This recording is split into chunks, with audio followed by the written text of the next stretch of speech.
Hola, gracias a la Academia de Historia por crear estos espacios tan importantes que nos permiten contar la historia de nuestra ciudad, de nuestro departamento. Gracias al TRO por ayudarnos a difundir estos espacios también. Nuestro presidente, Luis Fernando Niño, por estar haciendo toda la gestión para que podamos contar nuestra historia.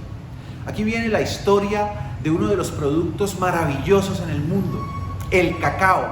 y cómo él forma parte de nuestro desarrollo como ciudad y de nuestra creación para la ciudad de Cúcuta. Entonces, el cacao y la Fundación de Cúcuta.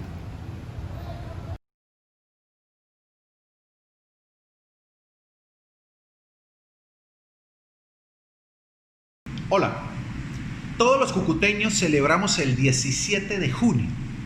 de 1733 la Fundación de Cúcuta. En las escuelas es poco lo que nos cuentan sobre esta historia.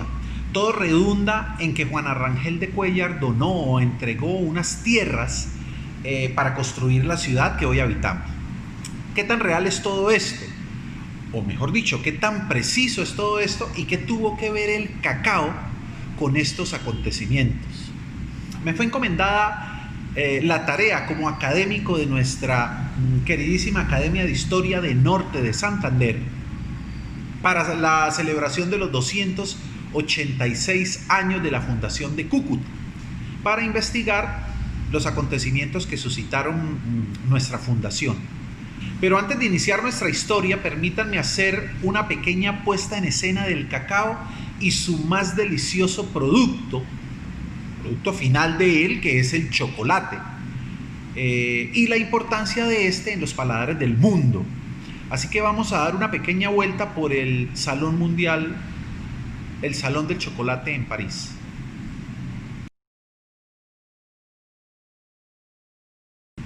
Todos los años París se viste de gala, o mejor, se viste de chocolate,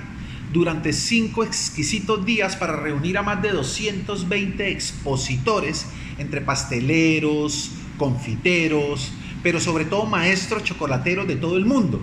en el Parque de Exposiciones de París, en donde los visitantes pueden asistir a lo que se llama el Pastry Show, demostraciones, recetas de grandes chefs, el Cacao Show, espacios de la chocósfera, experiencias, degustaciones, talleres de chocolatería y por supuesto el famoso desfile El Vestido del Chocolate, que tanto gusta al público, que son hechos con vestidos de chocolate. Millones de dólares se mueven en esta industria del chocolate y es impulsada no solo por eventos como este, sino por el desarrollo del perfeccionamiento de grandes chocolatiers, de esas personas que logran transformar en un producto mágico el chocolate del mundo, pero sobre todo por el tipo de cacao que usan para hacer los mejores chocolatiers del mundo. Cacaos criollos de sabor y aroma.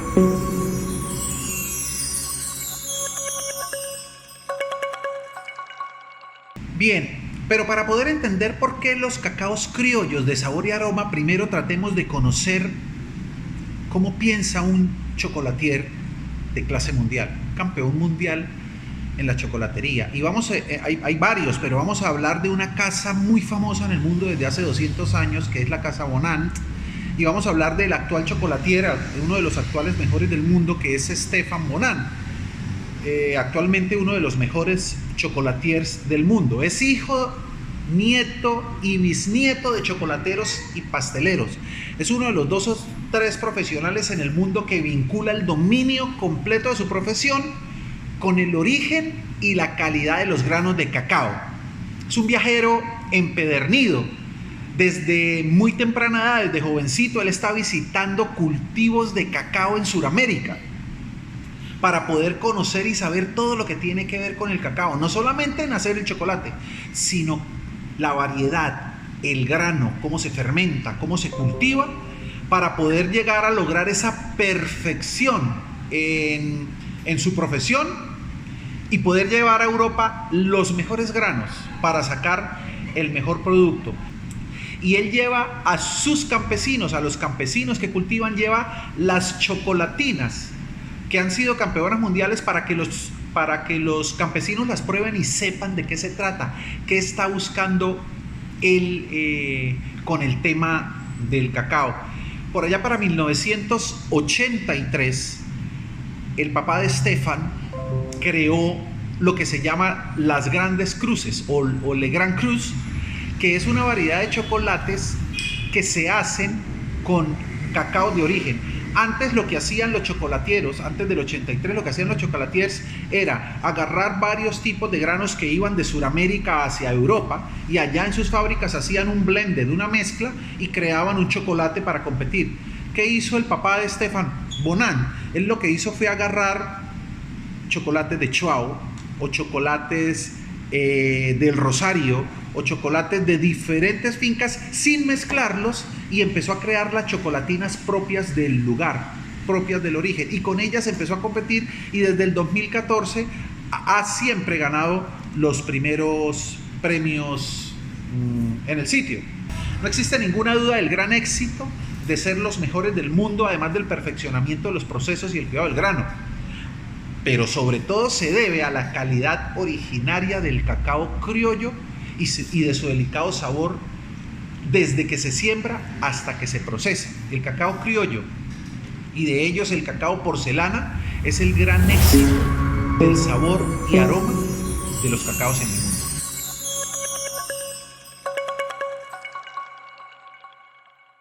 Theobroma cacao fue el nombre que el taxónomo sueco Carlos de Nilsson le dio a esta planta, cuyo nombre significa alimento de los dioses. Fue evidenciado por Hernán Cortés por primera vez al llegar al valle de Tenochtitlán en el año de 1519, en donde Montezuma lo recibió con ánforas llenas de ese espumante y delicioso chocolate, como así lo llamaban ellos, bebida que usaban en sus ritos muy especiales de carácter divino y de medicina de la época. Theobroma cacao. El cacao en tiempos prehispánicos, estamos hablando de unos 3.500 años antes del descubrimiento de América, viaja desde la cuenca del Catatumbo al Amazonas y al resto de Mesoamérica, reconocido por su uso en la cultura olmeca, más o menos unos 3.500 años antes de nuestro descubrimiento. ¿De dónde viene el nombre cacao? El nombre cacao es tomado por los colonizadores españoles al escuchar cómo los aborígenes lo llamaban en su lengua maya yucateca. Le decían cascab, de donde caj quiere decir amargo y cab quiere decir jugo, llegando a las diferentes transformaciones fonéticas, cacagua, hasta la actual conocida como cacao. Hernán Cortés, en sus crónicas de viaje, describe muy sorprendido cómo el dinero de los aztecas crece en los árboles, al referirse al uso del cacao como una moneda de cambio en el valle de Tenochtitlán, donde, por ejemplo, un tomate podía costar un grano de cacao, e incluso un esclavo se podía comprar con unas 2.500 semillas de cacao fermentado.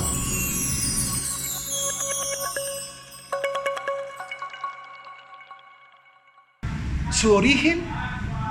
el Catatumbo. El Catatumbo es la tierra donde se vio nacer la primera semilla de cacao en el mundo. El cacao nace hace miles de años en una zona amplia comprendida al norte de la serranía de Perijá, desde la última prolongación allá de los Andes, hoy compartida entre Colombia y Venezuela, tomando su inicio ahí de la laguna de los pájaros, arriba en la serranía del Perijá, cerca de Paraguachón en La Guajira, con límite entre Colombia y Venezuela, bajando hasta el valle de Cúcuta en San Faustino de los Ríos y prolongándose al oriente por todo el sur del lago de Maracaibo, zona predominantemente de las selvas del Catatumbo, que en la época prehispánica fue habitada por indígenas, guerreros motilones barí y otras, que con la llegada de los españoles se convirtió en la crónica de Indias denominada, o lo que ellos denominaban la zona de guerra, en la crónica de Indias, que inspiró, por ejemplo, el tema de los pueblos de indios de Cúcuta. Allí se originaron aquí en esta zona del Catatumbo, se originaron varios tipos de cacao que tenían como característica su excelente condición de sabor y aroma, dulces como el azúcar de caña y blancos en el mucílago y la pepa, que le aportaban características organolépticas de un delicado y muy dulce sabor.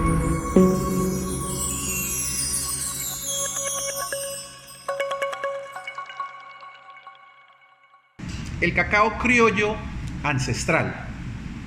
Todo el cacao que aquí se daba era criollo, de semilla blanca. Esta zona agrológica y de biota del Catatumbo tiene unas características muy especiales y casi únicas del mundo. De lo primero que debemos hablar es del faro del Catatumbo. Científicos que han estudiado el fenómeno de los relámpagos del Catatumbo determinan que por la topografía de la región y los patrones de viento que se presentan en la cuenca maravina, las montañas de los Andes que rodean el lago de Maracaibo atrapan todos esos vientos cálidos que vienen desde el mar del Caribe,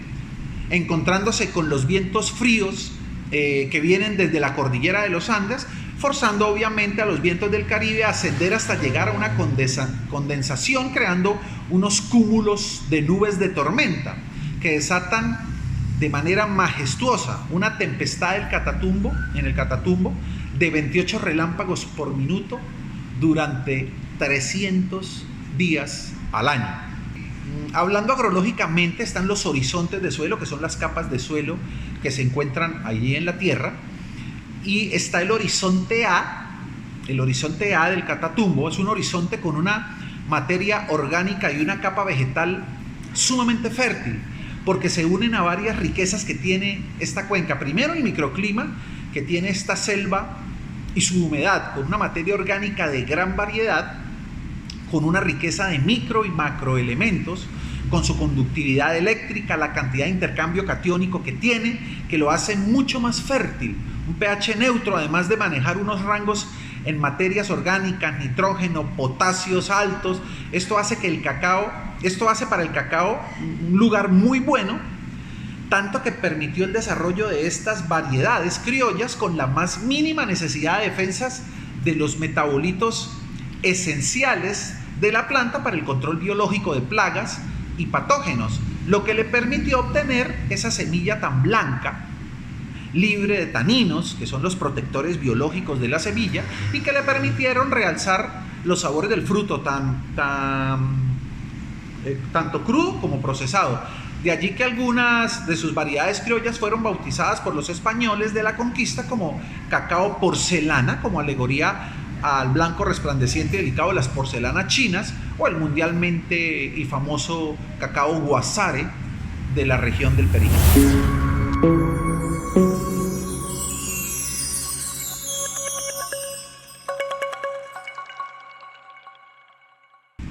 Luego está el cacao forastero. Miles de años atrás, a medida que el cacao sale de la zona de la cuenca maravina, empezó a experimentar un cambio en las condiciones agrológicas del suelo y el medio ambiente. Primeramente en el resto del territorio venezolano y después en Sur y Mesoamérica. El cacao empieza a enfrentar su lucha por sobrevivir en terrenos menos fértiles que los del Catatumbo, patógenos, plagas nuevas que lo obligaban a mutar, fortalecerse bioquímicamente en su interior, creando taninos y metabolitos secundarios que le permitían obviamente sobrevivir a las nuevas condiciones de vida. Estas biodefensas pigmentaron su semilla y empezaron a perder en cierta medida su fino sabor y aroma frente a las variedades criollas de la cuenca maravina, adquiriendo estos cacaos forasteros, sabores algo amargos, astringentes, por el contenido de los taninos que ya tenían en sus semillas, alterando organolépticamente el sabor del fruto. A esta nueva casta de cacaos pintados de taninos se les denominó cacaos forasteros. Los cacaos trinitarios. Hablar de los cacaos trinitarios Para hablar de los cacaos trinitarios debemos hablar de la sociedad de los cómplices del contrabando del cacao a Europa a través de las islas del Caribe y su denominación de origen. En territorio venezolano, criollos y forasteros compartieron por cientos de años este territorio y fueron creando siempre nuevos sabores y nuevos frutos, naciendo un tercer cacao venezolano llamado cacao del Tano, debido a que los cacaos forasteros llegan por el río Orinoco al delta del Orinoco y se encuentran con toda la casta de cacaos del litoral de la costa venezolana, desde Chuao hasta Paria, y se juntan creando este cacao nuevo que desemboca en el delta del Orinoco frente a Trinidad y Tobago, este cacao del Tano. Se puede decir, sin caer en exageración, que Trinidad y Tobago no está rodeada por el Mar Caribe, sino por el Orinoco, al menos al sur de la isla de Trinidad y Tobago, que recibe toda la biodiversidad que viene de Venezuela desde el río, y esto incluyó el cacao del Tano, ese híbrido nacido del criollo con el forastero venezolano y que más adelante sería reconocido como el cacao trinitario. El desarrollo cacaotero de El Catatumbo y el resto de territorio venezolano en los siglos XVII y XVIII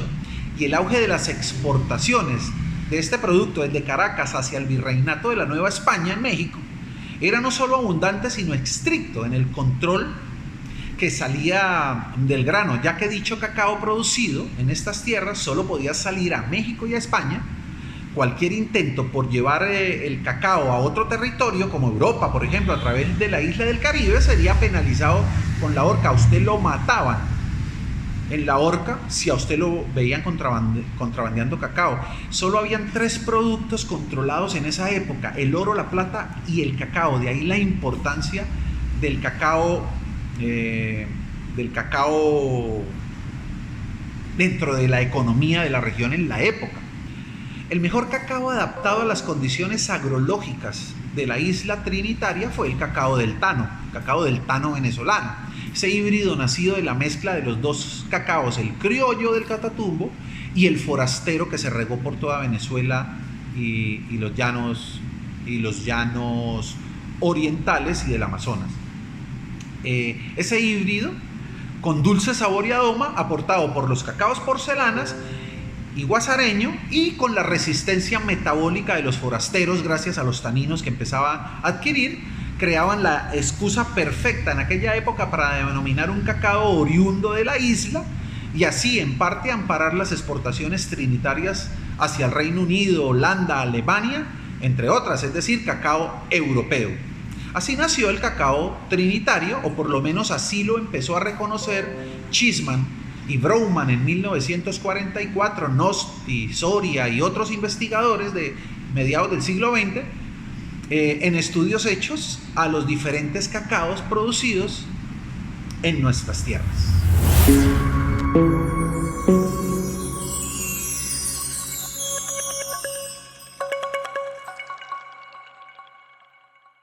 En 1602 se declara el territorio cucuteño como tierra de resguardo indígena y se le denomina Pueblo de los Indios de Cúcuta. Ya por primera vez en la historia, en 1602, se reconoce esta región con el nombre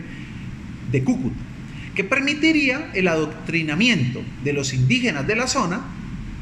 como decían en esa época, dando pasto espiritual a estos salvajes habitantes, así se les decía, a estos salvajes habitantes del Catatumbo, y darles ese pasto espiritual en la Santa Fe Católica. A este acontecimiento en la historia se le denomina, a la historia de Cúcuta se le denomina como las dos doctrinas. Dada la teoría del origen de los asentamientos urbanos en Colombia, las dos doctrinas, de la que se desprende por primera vez el nombre de Cúcuta a los asentamientos urbanos de este territorio, en 1602, inicia con la creación de la Capilla de la Doctrina, ubicada en lo que conocemos hoy en el barrio San Luis, y allí convergerían todos los indios y blancos del territorio para renovar su fe. Todo el territorio del pueblo de indios de Cúcuta era cultivado con cacao, principalmente por indígenas, según la Crónica de Indias de 1612, aunque haciendas como la del capitán Alonso Rangel ya eran productoras al iniciar el siglo XVII.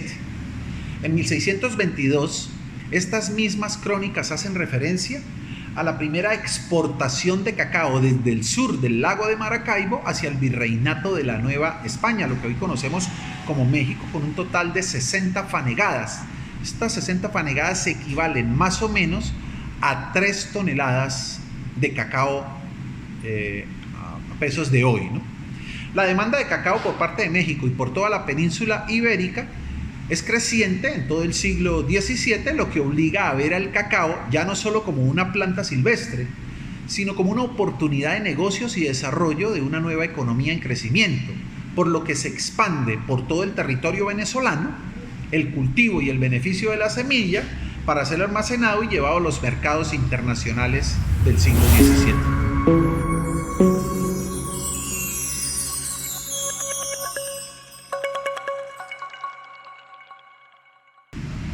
Llegamos a la época dorada del cacao. La época dorada del cacao se da en el siglo XVIII con el aumento de las exportaciones desde Sudamérica y hacia México,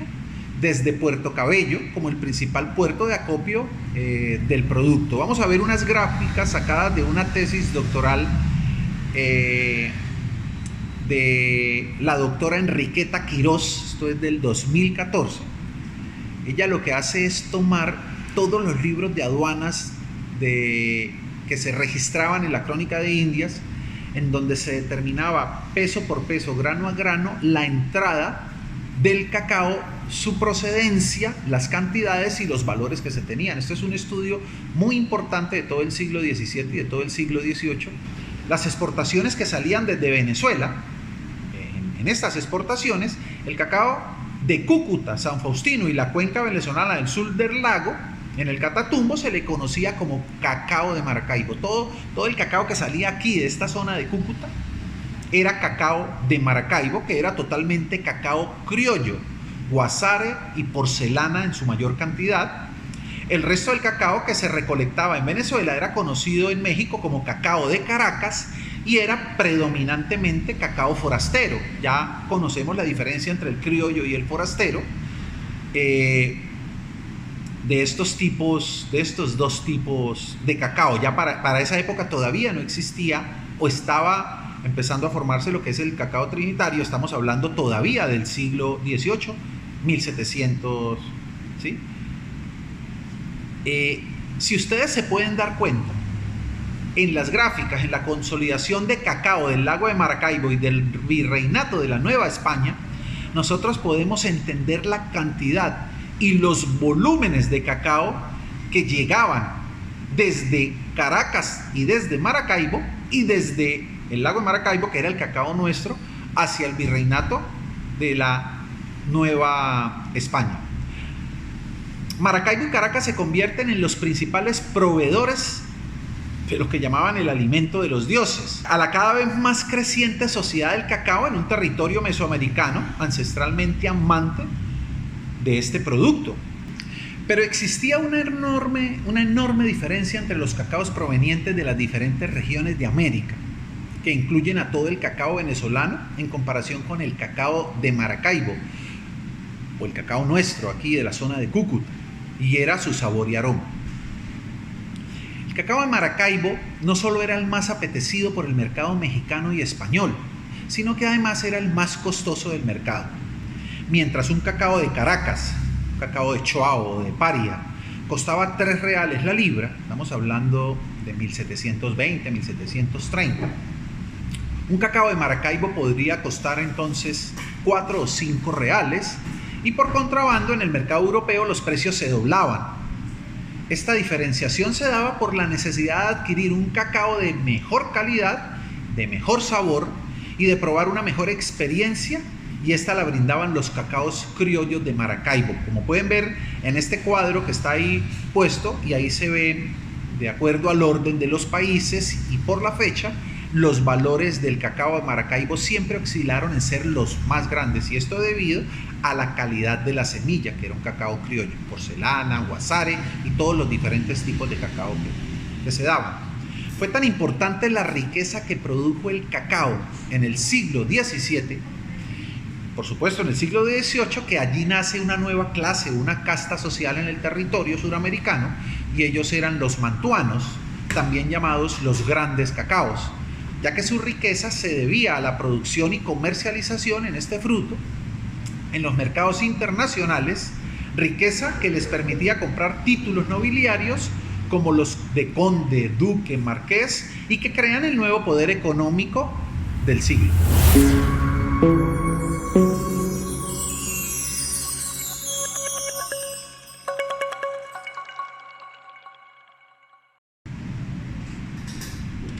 Bien, por fin llegamos a donde queríamos llegar en esta conferencia, la influencia del cacao en la fundación de Cúcuta. Ya en 1602 se había reconocido por primera vez el nombre de Cúcuta en nuestro territorio, ya lo vimos anteriormente, en lo que se denominó el pueblo de indios de Cúcuta. Sin embargo, este reconocimiento era dado como tierra de resguardo para proteger a los indígenas, de encomienda, y los colonos blancos que vivían en esta zona no poseían su territorio propio, es decir, de acuerdo al plan de ordenamiento territorial de la época y sus formas de poblamiento, el blanco no se sentía pertenecer a una población jurídicamente establecida para ellos, ya que ellos eran congregados o reducidos al pueblo de indios, lo que les exigía a los blancos de la época la necesidad inaplazable de salir de la simple discusión de unos límites territoriales a la de pertenecer a una unidad político-administrativa de la época en lo que se conocía como las formas de poblamiento, es decir, la dinámica jurídica de ocupación de un territorio colonial. Para los blancos de la época era imperativo tener su propia unidad político-administrativa, y para los indios del pueblo de indios de Cúcuta era necesario que esa separación se diera para poder poner fin a todos los conflictos por disputa de linderos y uso de tierras para el cultivo del cacao, como sucedió en 1730, cuando los indios de las tierras de resguardo ponen una denuncia en la Real Audiencia por la invasión y uso de territorio de la reserva por los blancos que vivían en la localidad. Entonces, el modelo a seguir, de acuerdo al sistema de ordenamiento territorial de la época, era el de erigir una parroquia y así separarse jurídicamente de los indios, lo que le permitiría a los blancos ser reconocidos socialmente como una comunidad de blancos, elevando su estatus como ciudadanos del continente. Sin embargo, esto implicaba no solo una reorganización política y jurídica, sino que esta debía ser acompañada de un aporte de la comunidad de dos grandes apuestas. La primera era el territorio y la segunda era el sustento de dicha parroquia. El primero de los acontecimientos, ya todos lo conocemos, es el que nos cuentan en las escuelas. Juan Arrangel de Cuéllar dona una estancia de su tierra y hace en Pamplona la escritura pública de donación el 13 de junio de 1733. 17 de junio, fecha en la que nosotros celebramos el cumpleaños de la ciudad. Pero hay que entender que el 17 de junio lo que se hizo fue la escritura pública de donación. Fecha en la que tal vez erróneamente se celebra el cumpleaños de nuestra ciudad, y digo que es de manera errónea, pues una cosa es la escritura de donación y otra es la erección como parroquia de San José de Guasimal el 20 de noviembre de 1734. Esto en el sentido de poder entender cronológicamente los acontecimientos que suceden a la fundación de Cúcuta. El segundo de los acontecimientos era la hipoteca, que garantiza o que garantizaría la congrua subsistencia y mantenimiento de la parroquia, y por supuesto de su asesor espiritual, el párroco, y esto se tasaba en dinero que debía ser garantizado con una hipoteca, se debía garantizar hipotecariamente en una escritura de obligación de 4,000 patacones en esa época, que redituaban unos 200 pesos anuales para la congrua subsistencia del cura con una carta hipotecaria, una hipoteca, como cualquiera de nosotros conoce actualmente esto, compromiso económico de los pobladores comprometidos, la que fue garantizada nada más y nada menos que con 12.000 matas de cacao criollo cultivados en la finca de los colonos blancos de la parroquia. Ustedes están viendo en ese cuadro todas las necesidades y ahí se ve la columna de las 12.500 matas de cacao que garantizaban y que eran las que podían dar ese fe y esa capacidad de poder generar la hipoteca en ese preciso momento. El 20 de noviembre de 1734 se da la aprobación del auto y erección eclesiástica por parte del presidente de la Real Audiencia, el virrey Eslava, como vicepatrono real, quien expidió el título a lo que fue el esfuerzo de reivindicación política para superar la condición de agregados del pueblo de indios que motivó la solicitud, obviamente, de la parroquia. Aquí en el gráfico que están viendo ustedes en estos momentos, el doctor Yotuel Díaz, en su estudio de retrospectiva de San José de Cúcuta, recreó una línea de tiempo en la que podríamos identificar al menos una decena de fechas en las que se podía celebrar el cumpleaños de nuestra ciudad, que va desde 1602 con el pueblo de indios de Cúcuta, en 1734 con la erección de la parroquia, en 1793 cuando se eleva a villa, y así sucesivamente hasta 1910, que queda capital del departamento norte de Santander.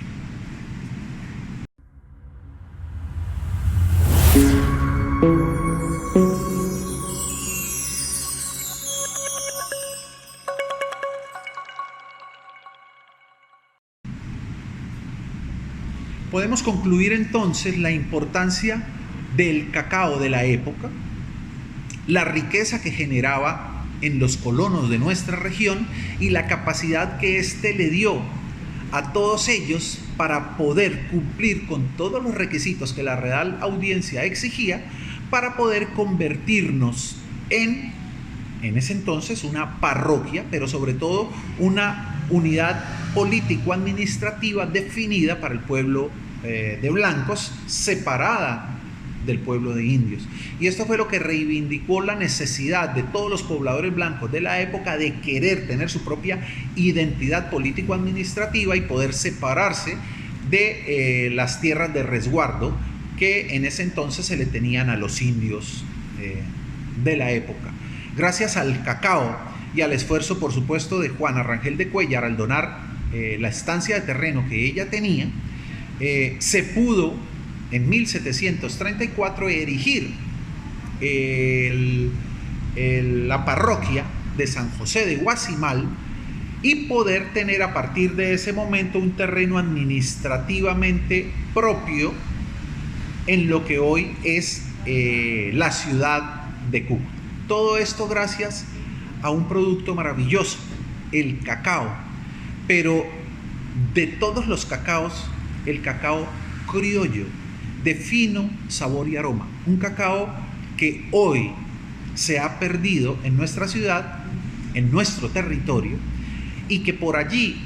en lo más profundo del Catatumbo, de la serranía del Perijá y de toda esta zona inhóspita, se encuentran todavía árboles élite de cacao de más de 200 o 300 años que vale la pena ser recuperados para extraer sus semillas ancestrales y volver a generar unos cultivos de recreación de lo que fue nuestro cacao criollo, porcelana, guasare y otros, para recuperar ese rico sabor y aroma que hoy los grandes chocolateros del mundo buscan por ser el chocolate, o mejor, el cacao de la mayor calidad en sabor y aroma para producir las mejores chocolatinas que compiten en el Salón Mundial del Chocolate. Que esta reflexión nos quede para entender que hay que recuperar lo ancestral, esas tradiciones, pero sobre todo esas semillas que se pueden conseguir y que podemos lograr recuperar en nuestra identidad del cacao criollo del sur del lago de Maracay. Muchísimas gracias.